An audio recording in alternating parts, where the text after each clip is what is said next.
Chào các bạn, hôm nay mình xin giới thiệu về cây lan chi, một loại cây thân bụi nhỏ, lành tính, trồng được cả nội thất hoặc ngoài hiên nhà dưới ánh nắng gián tiếp. Đặc biệt, đây là một trong những loài cây thanh lọc không khí tốt nhất, hấp thu các khí độc có hại trong môi trường. Cây có chỉ số năng lượng sinh học khá cao nhé bạn.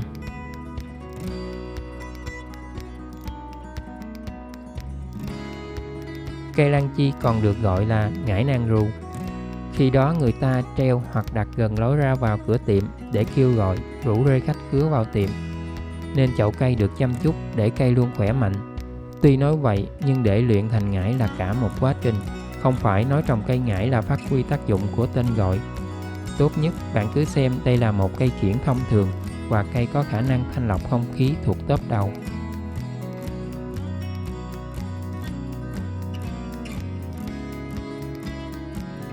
Mình chọn hai chậu này, một chậu dùng sang chậu để bàn, một chậu dùng nhân giống.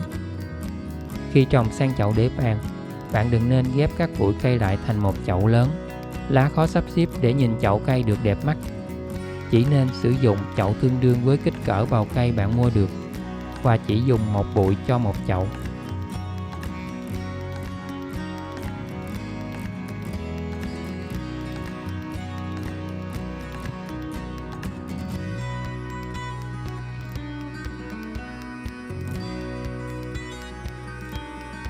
Cây này bộ rễ không ăn sâu xuống đất và cũng không nhiều, nên bạn cần chọn cỡ chậu sao cho phù hợp nhé bạn. Thố đất này là hỗn hợp phân trộn thêm đất thịt. Không có đất thịt cũng không sao, nhưng mình thấy có thêm vào thì chậu cây sẽ tốt và lá cây ít bị đen đầu lá hơn.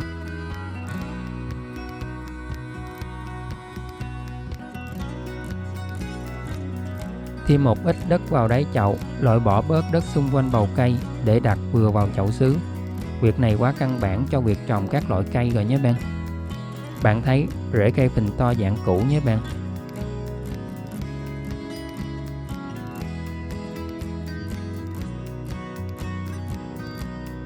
Đặt cây vào chậu, thêm đất vào một cách từ từ là xong. Cây lan chi không nên trồng sâu dưới mặt đất quá nhé bạn. Cây dễ bị úng lá và hư thối cả cây. Bạn hãy trồng sao cho đất mặt vừa qua hết bộ rễ là được. Nói về thối lá của cây lan chi, một là trồng cây quá sâu vào đất, hai là do cây được tưới nước quá nhiều, đất lại thoát nước kém. Cũng có thể là do bạn thích tưới cây vào buổi tối, lại còn tưới lên lá.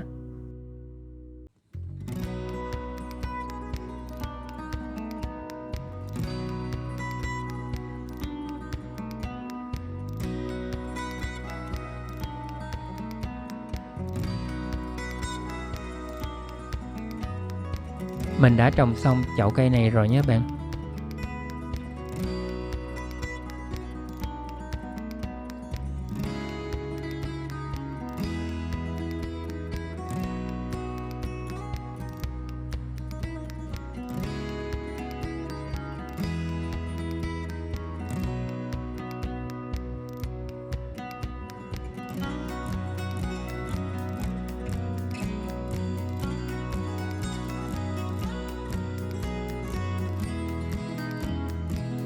Tưới nước cho cây. Chậu nhỏ mình vẫn thích tưới ngâm chậu cây vào ca nước để nước thấm từ dưới lên. Như vậy cây không bị sũng nước, dĩa lót lại không bị ứ nước. Sau ít nhất 15 phút, bạn chỉ cần lấy chậu cây lên là xong một lần tưới. Bạn tưới theo cách thông thường, xịt nước lên trên mặt chậu vẫn được bình thường nhé bạn. Đó là cách tưới thông dụng. Chậu này khoảng một tuần mình tưới một lần. Mùa mưa ẩm ướt có khi mình để đến 10 ngày mới tưới lại, tức là chậu khô bạn để thêm 1 hoặc 2 ngày sau hãy tưới lại.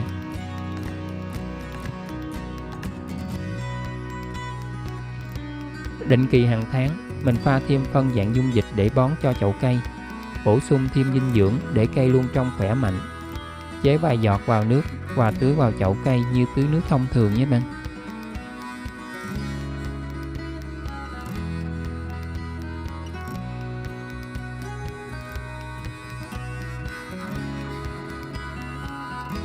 Bạn có thể không cần phơi nắng nhẹ định kỳ hàng tuần cho cây nếu cây được đặt ở nơi có ánh sáng gián tiếp mạnh.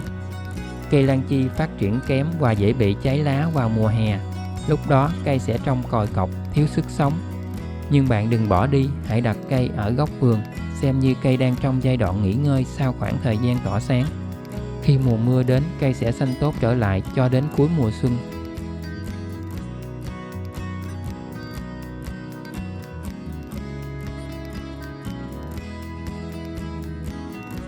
Về nhân giống, bạn chỉ cần tách bụi cây ra thành từng cụm nhỏ hơn để trồng. Cây sẽ nhảy con xung quanh để chậu cây ngày càng sum xuê hơn. Chậu cây này mình tách thành 5 bụi, kiểu nhân giống từ một chậu ra 5 chậu nhé bạn. Bạn có thể tách nhỏ hơn để được nhiều chậu hơn. Tuy nhiên ít cây thì thời gian cây sum xuê lên càng lâu.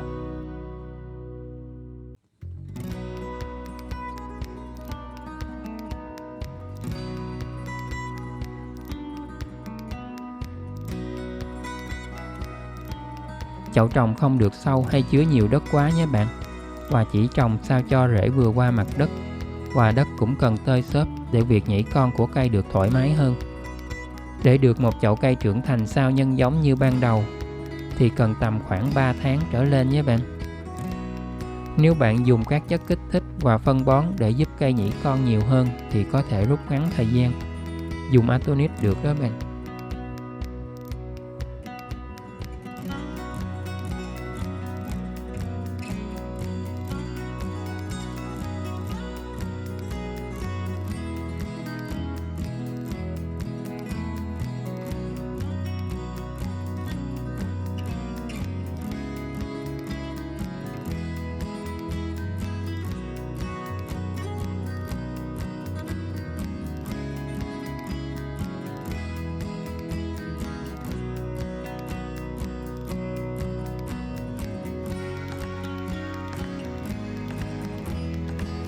Trồng xong đặt nơi thoáng mát khoảng 1 tuần, bạn hãy mang ra đặt nơi có nắng nhẹ hàng ngày hay đặt nơi bóng mát dưới tán lá cây lớn cũng được.